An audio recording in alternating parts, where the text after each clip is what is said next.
Back in November, the Progressive Conservative Party of Ontario sued one of its members.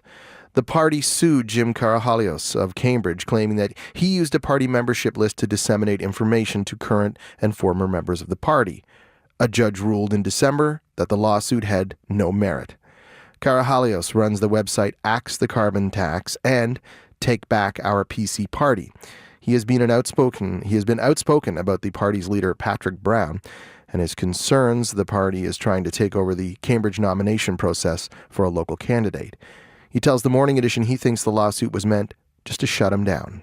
The party's lawsuit claimed that I was using the membership list of the party in 2 mailers that I sent out through Canada Post.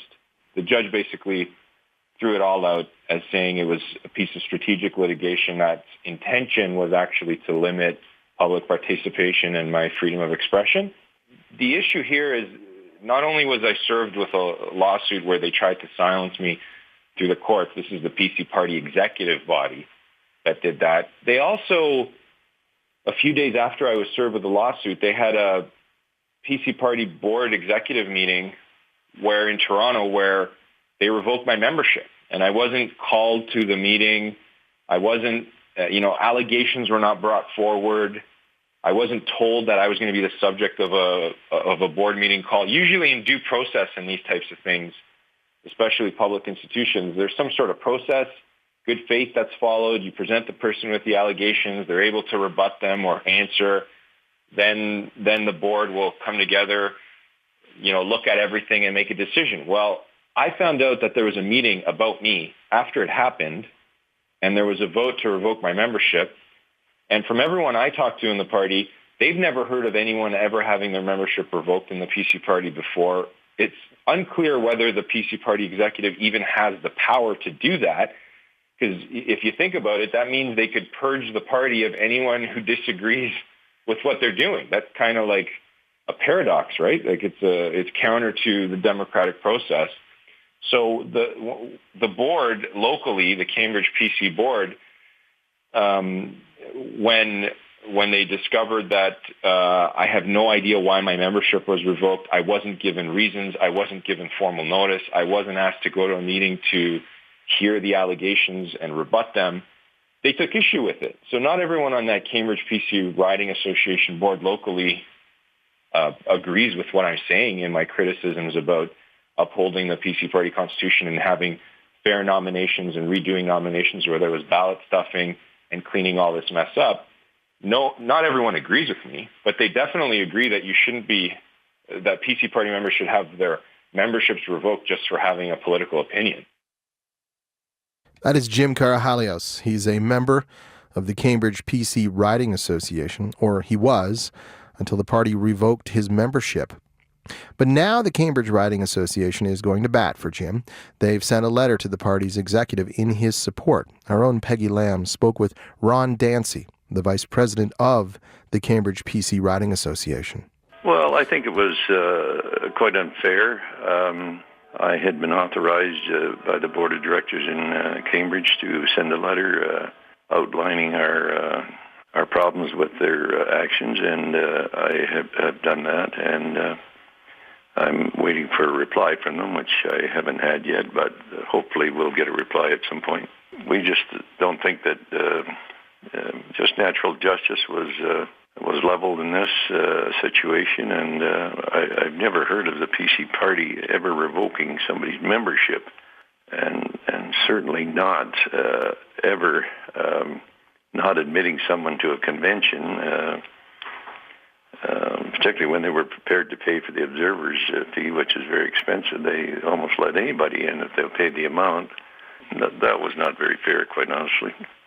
There might be people out there who might think, well, this is just the way that politics work. What is your response to that? Well, I don't think, first of all, politics should be open and democratic. I don't think this has been the case here.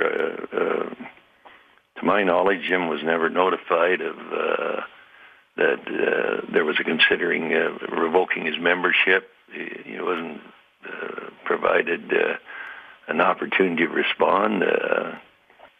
These things just aren't done. There's politics, and then there's politics, and this is not good politics.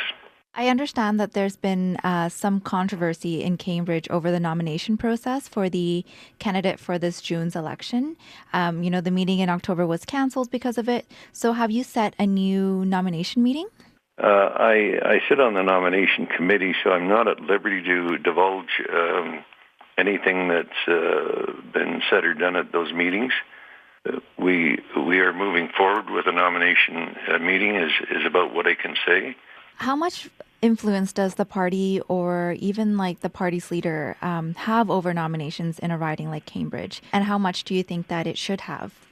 Well, I think the Central Party has realized that Cambridge is not a riding that will sit back and have the Central Party break the rules and not do things by the Constitution, and we're very feisty about that. And I think they've now seen that as the way we are and decided to cooperate fully, and we're hopeful that will happen. There are also concerns that one candidate is actually from Alberta who doesn't live in Cambridge. What have you heard about that? And, is the local riding association doing anything about that case? Again, I sit on the nomination committee, so I have to be absolutely neutral and can't make any comments on that.